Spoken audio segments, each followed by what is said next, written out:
Assalamualaikum warahmatullahi wabarakatuh. Perkenalkan, nama saya Haidar Zakar Ramadan, biasa dipanggil Zaka. Saya Naufal Ali Fahmi. Saya Junar Aizati Nisa. Saya Nurhani Nurhani. Saya Azliani Arum. Saya Tagila menuju Rahmat Arbarat Istiara. Di sini kita akan menjelaskan tentang permintaan dan penawaran agregat.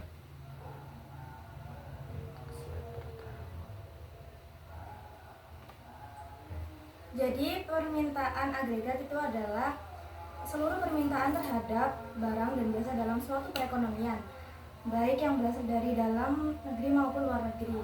Permintaan agregat menjelaskan bagaimana perubahan harga mempengaruhi tingkat pendapatan nasional dan kurva diturunkan dan dari keseimbangan pasar barang dan pasar uang.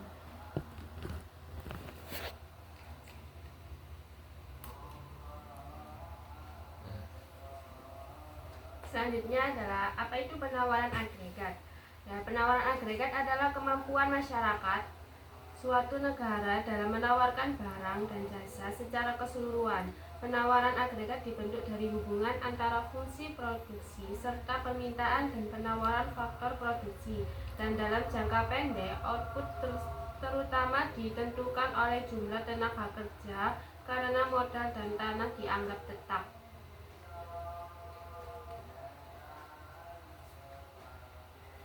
Selanjutnya ada peranan pengeluaran agregat.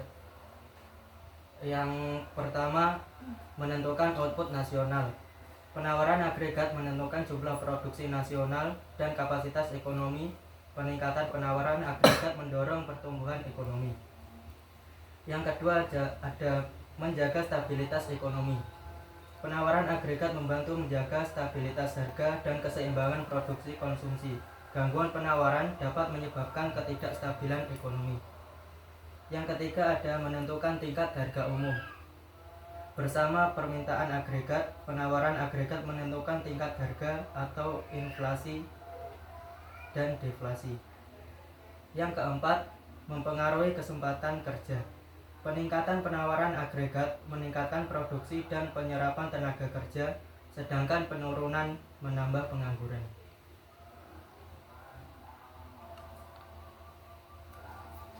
Selanjutnya yaitu tingkat harga dan pengeluaran rumah tangga.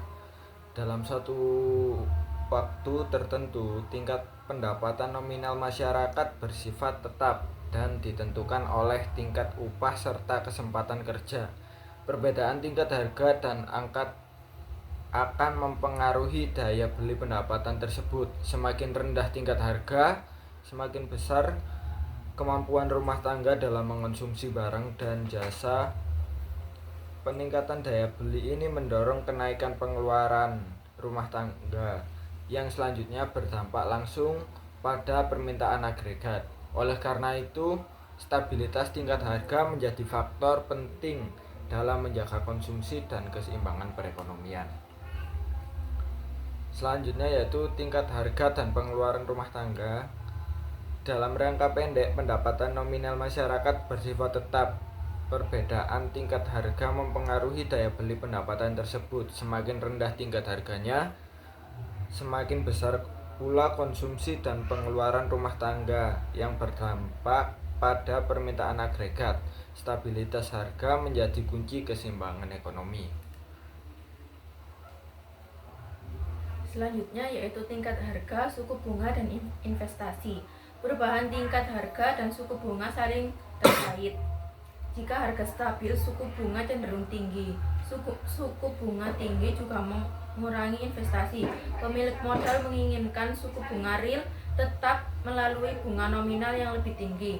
Kemerosotan investasi menyebabkan pengurangan agregat. Dengan demikian, kenaikan harga akan menimbulkan proses perubahan berikut. Yang pertama yaitu harga naik menyebabkan suku bunga naik. Suku bunga naik menyebabkan investasi turun. Yang ketiga, investasi yang merosot menyebabkan pengeluaran agregat dan pendapatan real merosot. Untuk selanjutnya yaitu tingkat harga ekspor dan impor. Tingkat harga ekspor dan impor merujuk pada perbandingan harga barang dan jasa yang dijual ke luar negeri atau yang disebut ekspor dengan harga barang dan jasa yang dibeli dari luar negeri itu Jadi konsep ini sering digunakan untuk melihat seberapa menguntungkan posisi perdagangan atau di suatu negara. Dan selanjutnya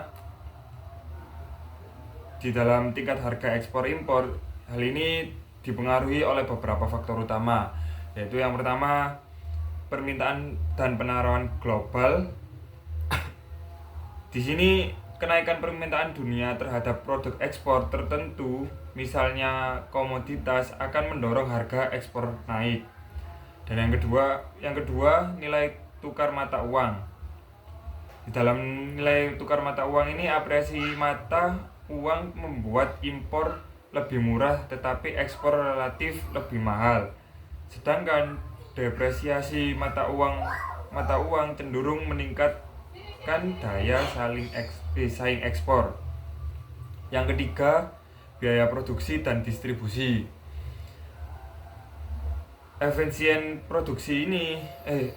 produksi, harga energi, dan biaya logistik sangat mempengaruhi harga akhir barang ekspor dan impor. Dan yang keempat, kebijakan perdagangan. Adanya tarif, subsidi, dan hambatan non-tarif dapat menaikkan atau menurunkan harga barang lintas negara. Sekian itu adalah presentasi dari kelompok kami. Mohon maaf bila ada salah kata. Wassalamualaikum warahmatullahi wabarakatuh.